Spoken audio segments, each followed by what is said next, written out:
በርበሬው ነው የሚገባው እንጀራው መሰለኝ እንጀራው ከገባ በኋላ ቀይ እንዲሆን በርበሬ ይደረጋል እርግጠኛ ነህ እዛ በኋላ ደግሞ ሽንኩርት አድርግበታል መጨረሻ ፍርፍር መስራት እንደዚህ ከባድ ነገር ነው እንዴ ቆይ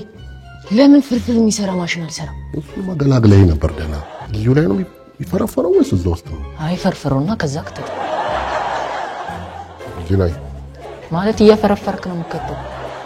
እንዴ እየበጣጠው አራበዛው አባ ፊበን የሰራችው ይመስላል ኧረ እሷ ሳይሻል አይቀርም ወይ ቁርስ ለጤና ጎጂው ያያላችን ነው ሞታችን ወይ ይቅርታን ጠይቃቸው በፍጹም እነሱ ራሳቸው በድለው ይቅርታ ካልጠየቁን እንድች ብለን አንታረቃቸው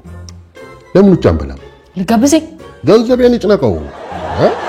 ድሮም እኮ ጥሪት ለመሰብሰብ ገንዘብ እንዳናባክን ነው እንጂ የቤት ምግብ ያን ያህል እኮ ያጣፋጭ ነው አይደል